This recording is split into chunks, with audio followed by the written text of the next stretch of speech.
اسلام میں یعنی پہلا مارکہ جو کفر و اسلام کا ہوا وہ غزوہ بدر تھا۔ نبی الاسلام نے بڑی محنت سے مکے میں 125 لوگ جو مسلمان ہوئے تھے اور کچھ لوگ انصار مدینہ، کل ملا کے صحیح بخاری میں آتا ہے آلموسٹ تقریباً 313 کے قریب لوگ تھے، اپنی پوری زندگی کی جمع پونجی اللہ کے سامنے پیش کر دی غزوہ بدر کے میدان میں، اور اللہ تعالیٰ سے بڑی گڑ گڑا کے دعائیں مانگی، اور اللہ تعالیٰ نے مسلمانوں کو معجزانہ طور پر فتح عطا فرمائی۔ اور یہ اسلام کی پہلی فتح مستقبل میں 17 سال کے اندر بالآخر قادسیہ اور یرموک تک جانے والی تھی۔ اس وقت تو کسی نے سوچا نہیں تھا کہ 17 سال میں تینوں براعظموں میں اسلام کی دعوت پہنچ جائے گی، اس قتال اور جہاد کی برکت سے، جس کا باقاعدہ ایک سمبل کے طور پہ غزوہ بدر کو مانا جاتا ہے۔ اصحاب بدر کے بارے میں بخاری مسلم میں حدیث ہے کہ اصحاب بدر جنتی ہیں، چاہے جو مرضی کریں۔ اتنی بڑی جنت کی بشارت کسی کو نہیں ملی۔ اسی طریقے سے صحیح بخاری اور مسلم میں آتا ہے، حضرت جبرائیل علیہ السلام نے نبی علیہ السلام سے پوچھا کہ آپ اپنے اصحاب میں سب سے افضل کنہیں سمجھتے ہیں؟ تو آپ علیہ السلام فرمایا کہ میرے وہ اصحاب جو بدر میں میرے ساتھ تھے۔ تو انہوں نے کہا ہم فرشتوں میں بھی، فرشتوں کے بڑے فرشتوں کے بعد سب سے افضل فرشتے وہ مانے جاتے ہیں جو غزوہ بدر میں شامل ہوئے نبی علیہ السلام کے ساتھ۔ اس کا پس منظر یہ ہے کہ آپ کو پتہ ہے کہ 2 ہجری کے اندر غزوہ بدر ہوئی تھی، جو سورۃ الانفال میں ڈیٹیل سے آئے گا کہ اللہ نے اپنے نبی کے ساتھ وعدہ کیا تھا کہ 2 لشکروں میں سے ایک لشکر تمہیں میں دے دوں گا۔ ایک ابو سفیان کا لشکر تھا جو کہ شام سے تجارت کرنے کے بعد مکے واپس آ رہا تھا، اور ظاہر ہے کہ مکے والوں نے مسلمانوں کی جدادیں وہاں پہ قبضہ کر لی تھی، اس کے بدلے میں مسلمانوں کو اجازت دی گئی کہ اب ان کا مال بھی تم لوٹ سکتے ہو بدلے کے طور پہ، قصاص۔ اس لیے مسلمان جو ہیں وہ جب ایک نہتے لشکر کو لوٹنے کے لیے گھر سے نکلے تو ظاہر ہے جس کے ہاتھ میں کوئی ڈنڈا تھا، کوئی کسی کے ہاتھ میں کوئی چھڑی تھی، وہ لے کے نکلا۔ تلواروں سے تو نکلے نہیں تھے کیونکہ وہ لشکر تو ایک تجارتی قافلہ تھا جس کے اندر تلواریں وغیرہ تو نہیں ہوتی تھی،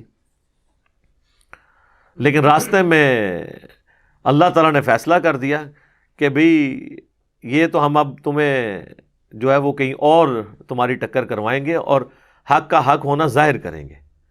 ابو سفیان کو یہ جب بات پتہ چل گئی کہ اس طرح مسلمان ہمارے لشکر کو لوٹ سکتے ہیں تو اس نے اپنا راستہ بدل لیا، اور پیرلل میں اس نے ایک قاصد بھجوا دیا مکہ شریف کے تمہارے تجارتی قافلے کو خطرہ ہے، کیونکہ ساری روزی روٹی اسی کے ساتھ جڑی ہوئی تھی ان کی۔ وہ سارے اپنا جو سامان دیتے تھے وہ بیچ کے شام میں، اور اس سے وہ پیسے یا اس کے بارٹر سسٹم تھا اس کے متبادل اور چیزیں لے کے آتے تھے۔ تو انہوں نے اپنے قافلے کے بچاؤ کے لیے پوری تیاری کر کے 1000 کا لشکر کیل کانٹے سے لیس، اسرے سے لیس لے آئے، اور یہاں مسلمان نہاتے تھے۔ اب مسلمانوں کے سامنے آفر تھی، قرآن نے کہا کہ تمہارا تو دل تھا کہ تم تجارتی قافلے کو لوٹتے، لیکن اللہ تعالیٰ ان 313 نہتے مسلمانوں کو ٹکروانا چاہتا تھا ان 1000 اسلحے سے لیس لوگوں کے ساتھ، تاکہ اللہ تعالیٰ اسے یوم الفرقان، حق اور باطل کی جیت کا جو فرق ہے، جو حق اور باطل کا فیصلہ کر دے کہ حق جو ہے وہ اس کی جیت ہے اور باطل کی شکست ہے۔ یہ نہیں تھا کہ وہ بالکل ہی اتنے گئے گزرے تھے کہ وہ بیچارے ایک تلوار بھی گھر سے نہیں لا سکتے تھے۔ یہ جو ہمارا پریزنٹ کیا جاتا ہے نا کہ وہ شاید کو بہت غریب تھے، وہ پیچھے ریزن یہ تھی کہ وہ جو تلواریں ان کے پاس نہیں تھی، کیونکہ وہ اس نیت سے تو گئے نہیں تھے۔ تو غیبی مدد آئی اور اللہ تعالیٰ نے فرشتوں کے ذریعے ان کے لشکر کو ملیا میٹ کیا۔ تو اللہ تعالیٰ غزوہ بدر کے شہداء پہ کروڑوں رحمتیں نازل فرمائے، ان غازیوں پہ کروڑوں رحمتیں نازل فرمائے جن کی قربانیوں کا نتیجہ آج اسلام کی دولت ہم تک پہنچی ہے، الحمدللہ۔ غزوہ بدر کا اگر ذکر ہو تو مولا علی کا ذکر نہ ہو تو زیادتی والی بات ہے۔ 70 سردار غزوہ بدر میں کافروں کے قتل ہوئے، جس میں سے 24 سردار مولا علی کے ہاتھوں واصل جہنم ہوئے۔ سیدنا علی کی اسلام کے لیے بہت کنٹریبیوشنز ہیں، گھنٹوں بولا جا سکتا ہے۔ اس کے اوپر میری کی ایک ویڈیو کلپس بھی موجود ہیں۔ حضور صلی اللہ علیہ وسلم کو غزوہ بدر سے پہلے خواب دکھائے گی کہ چند ایک کافر جو ہیں وہ مسلمانوں کے خلاف لڑنے کے لیے آ رہے ہیں، حالانکہ وہ کافر تو 1000 کے قریب تھے۔ تو اس کی توجیہ یہ ہے کہ آپ صلی اللہ علیہ وسلم کو دراصل اللہ تعالیٰ نے ان کی وقت دکھا دی کہ بے شک 1000 کی تعداد میں موجود ہیں، لیکن ان کی وقت یہ ہے کہ یہ بہت تھوڑے ہیں، ہمت کے اعتبار سے بہت تھوڑے ہیں، مسلمانوں کو ان پر غلبہ نصیب ہوگا۔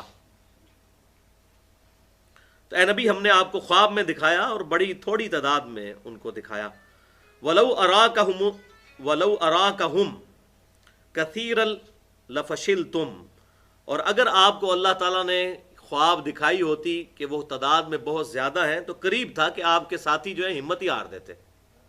ظاہر ہے یہاں سے جو ساتھی نکلے تھے ان کے تو وہم و گمان میں نہیں تھا کہ ہم لڑائی لڑنے جا رہے ہیں، ان کے ذہن میں تو تھا کہ ہم ابو سفیان کا نہتا لشکر لوٹنے کے لیے جا رہے ہیں، اور اس کی بھی میں نے ریزن بتائی تھی، کیونکہ کفار مکہ نے مسلمانوں کے مال کے اوپر قبضہ کر لیا تھا مکے میں، تو مسلمان وہ تجارتی قافلہ اللہ تعالیٰ کی اجازت سے لوٹنا چاہتے تھے تاکہ وہ اپنے فائنانس جو ہے مینج کر سکیں۔ قتل و غارت کرنا مقصد نہیں تھا، اسی لیے تو وہ 8 تلواریں اور چند زرے اور چند گھوڑے لے کے نکلے تھے، ورنہ کہ جنگ کرنے کے لیے نکلتے ہیں تو بہت کچھ لے کے نکلتے ہیں۔ اور یہ جو ہمارے وائزین وہ عموماً سنا رہے ہوتے ہیں غزوہ بدر کے موقع پر کہ جی وہ تلواریں بھی کوئی نہیں تھی، اتنی غربت تھی، غربت شربت کوئی نہیں تھی، اصل میں ان کو پتہ ہی نہیں تھا کہ انہوں نے آگے جنگ لڑنی ہے، ورنہ جو اتنے اونٹ 70 اونٹ لے کے آئے تھے وہ اونٹ بیچ کے جو تلواریں خریدی جا سکتی تھی، 8 تلواریں کیوں لی تھی؟ ان کا نہتا لشکر ہے، 50 بندے ہیں ساتھ ان کے ٹوٹل، تو ہم ابو سفیان والا لشکر جو ہے وہ اس کو لوٹ لیں گے۔ لیکن اللہ تعالیٰ نے فیصلہ کیا غزوہ بدر کا جو سورۃ الانفال کے شروع میں آیا، تو اب اللہ تعالیٰ نے اپنی خاص مدد سے مسلمانوں کو فتح عطا کی۔ تو اللہ تعالیٰ فرما رہا ہے اگر تمہیں ان کی تعداد دکھا دی جاتی تم پہلے ہی ہمت ہار جاتے۔ وَلَا تَنَازَعْتُمْ فِي الْأَمْرِ، اور آپس میں تم اس معاملے میں جھگڑا شروع کر دیتے اور کہتے نہیں جی نہیں یہ تو خودکشی کرنے کے مترادف ہے، اتنے سے اس کے ساتھ یہ کرنا۔ تو اللہ تعالیٰ نے چونکہ یہ غیبی مدد کرنی تھی اس لیے کیا۔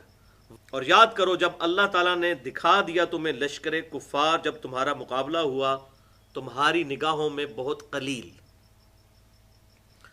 اب مسلمان جب کافروں کے سامنے فزیکلی آئے تو مسلمانوں کو کافروں کا لشکر بڑا تھوڑا سا نظر آ رہا تھا، اور مقصد کیا تھا؟ مسلمانوں کی ہمت ہو گئے، تھوڑے سے لوگ ہیں ٹالیں گے نمک والیں گے انہوں نے، حالانکہ وہ 1000 کا لشکر تھا اور سارے کے سارے کیل کانٹوں سے لیس، اور یہاں تلواریں 8 تھی، صرف 1000 کے مقابلے میں 8 تلواریں کیا کریں گی، اور 313۔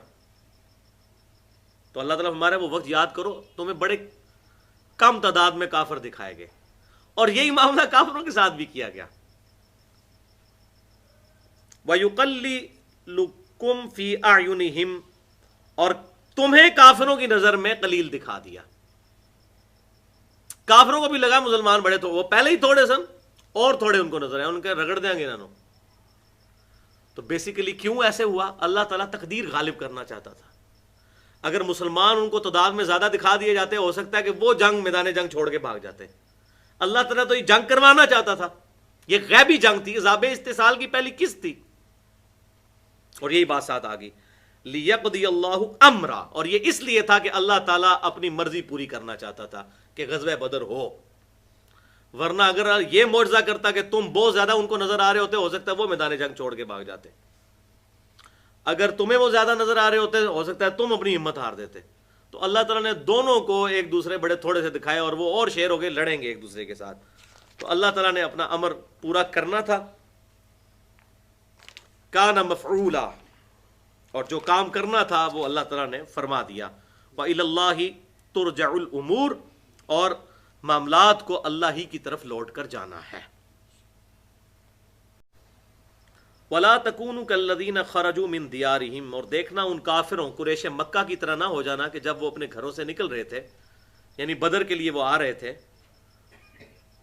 بَطَرًا وَرِيَاءَ النَّاسِ، تو وہ اتراتے ہوئے اور لوگوں کے دکھلاوے کے لیے نکلے تھے، بڑھ کے مارتے ہوئے کہ مسلمانوں کی ایسی کی تیسی، یہ ہمارے بھگوڑے ہیں، ہم ان کو دیکھ لیں گے، یہ ہمارا مقابلہ نہیں کر سکتے۔ تو بڑے بڑے وہ دعوے کرتے ہوئے سردار مکے کے نکلے تھے، ان لوگوں کی طرح تم نہ ہوگے، تم بھی دعوے کرنے شروع کر دو۔ اور پھر مسلمانوں نے بھی دعوے کیے غزوہ حنین پہ، اور منہ کی کھانی پڑی، اس کا ذکر بھی آئے گا۔ وَيَصُدُّونَ عَن سَبِيلِ اللَّهِ، اور وہ اللہ کے راستے سے روکتے ہیں، وَاللَّهُ بِمَا يَعْمَلُونَ مُحِيطٌ، اور اللہ تعالیٰ اپنے علم اور قدرت کے اعتبار سے جو کچھ وہ کر رہے ہیں اس کو گھیرے ہوئے ہیں۔ اچھا، اس سے یہ بات پتہ چل گئی کہ اللہ تعالیٰ کے ہاں قوانین جو ہیں یہ بالکل ایبسولوٹ ہے، چاہے کوئی غلطی کافر کرتا ہے یا مسلمان کرتا ہے وبال آئے گا۔ تو اللہ تعالیٰ اب کافروں کا ذکر کر رہا ہے کہ وہ بڑے اتراتے پھر رہے تھے اور یہ کرتے جا رہے تھے، دیکھ لو ان کا کیا انجام ہوا. تم نے یہ کام نہیں کرنا. وَلَا تَكُونُوا كَالَّذِينَ خَرَجُوا, تم ان لوگوں کی طرح نہ ہونا, ہر وقت عاجزی کے ساتھ رہنا کہ جو اللہ چاہے گا تو ہماری مدد فرمائے گا. معاملات کو اللہ کی طرف کرنا, نہ کہ اپنی بہادری کے اوپر اترانا ہے. وَإِذَا زَيَّنَ لَهُمُ الشَّيْطَانُ, اور یاد کرو وقت جب شیطان نے ان کے لیے مزین کر دیا اعمالہم, ان کے اعمال.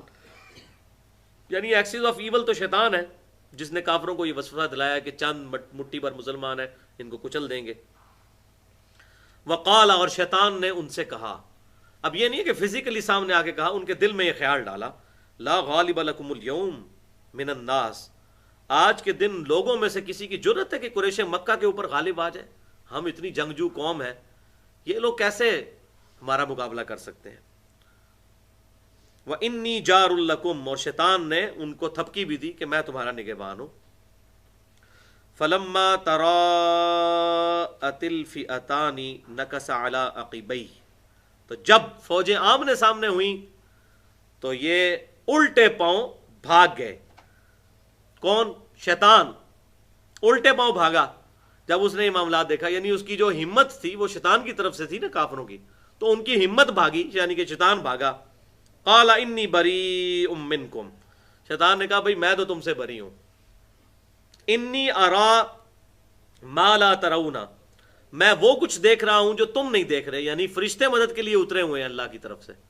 اب اللہ نے جب ڈسیژن کر دیا تو میں تمہارا کچھ نہیں کر سکتا, کوئی مدد تمہاری نہیں کر سکتا. انی اخاف اللہ, میں تو اللہ سے ڈرتا ہوں. واللہ شدید العقاب, اور اللہ تعالیٰ سخت سزا دینے والا ہے. تو شیطان کو میدان جنگ میں یہ نظر آ گیا کہ اب کافروں کی پٹائی مقدر ہو چکی ہے. یہ جو فرشتے نازل ہو گئے ہیں, تو فرشتے اسی وقت نازل ہوتے ہیں کہ جب اللہ کا عذاب آتا ہے.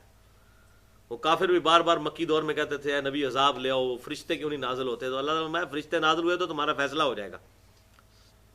تو شیطان نے کہا میں تو اللہ سے ڈرتا ہوں اور اللہ تعالیٰ سخت سزا دینے والا ہے. اذ یقول المنافقون والذین فی قلوبہم مرض, اور یاد کرو اسی غزوہ بدر کے میدان کے حوالے سے کہ جب منافق جو تھے, یعنی اوپر سے مسلمان اندر سے منافق, اور وہ لوگ جن کے دلوں میں بیماری تھی, مرض تھا. قرآن میں جب بھی آیا دل کا مرض, اس سے مراد منافقت ہے کہ دل سے کنوکشن والا ایمان قبول نہ کرنا. تو وہ صحابہ کرام کے بارے میں کیا کہتے تھے؟ غر ہؤلاء دینہم, کہ ان کو تو ان کے دین نے مغرور کر دیا ہے, ان کی عقل ہی کام نہیں کر رہی. اپنے دین پہ اتنے اترا رہے ہیں, اتنے کانفیڈنٹ ہیں کہ کفار مکہ کے ساتھ لڑنے کے لیے تیار ہو گئے ہیں نہتے. تو منافقین تو یہ سمجھ رہے تھے کہ بھئی آج تو مسلمانوں کا صفایا ہو جائے گا, جان چھوٹے گی. یہ منافقین وہ تھے جو یہودی مدینے کے, اسلام اندر سے قبول نہیں کیا, اوپر سے اسلام کے دعوے دار تھے.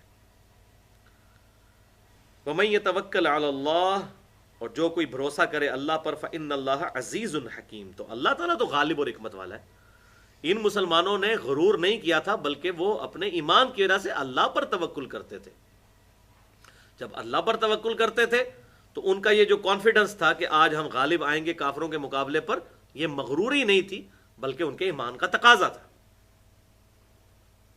اب اللہ تعالیٰ ان منافقین کے بارے میں فرما رہا ہے کہ ان کا حشر کیا ہونے والا ہے, ان کو تو عذاب کی قسط ملنی ہے. وَلَوْ تَرَا, اور کاش تم وہ دیکھ لو وقت, اذا يتوفى الذين كفروا, کہ جب نکالتے ہیں کافروں کی جان, الملائکہ, فرشتے, یضربون وجوہہم, وہ مارتے ہیں ان کے چہروں پر, وادبارہم, اور ان کی پیٹھوں پر. یعنی اللہ تعالیٰ فرماتا ہے منافقوں کاش تمہیں وہ وقت نظر آ جائے, جب وہ اس وقت نظر آ جائے تو پھر بندہ ایمان ہی لے آئے. لیکن تمہیں سمجھایا جا رہا ہے کہ جب ان کافروں کی موت کا وقت قریب آتا ہے نا, اس میں وہ منافق بھی شامل ہیں جو اوپر سے ایمان لائے ہے, تو وہ بھی کافر ہی ہیں, بلکہ کافروں سے بھی بدترین چیز ہے. اس پہ میں نے مسئلہ نمبر 34 کے نام سے منافقین کے حوالے سے گفتگو کی ہے.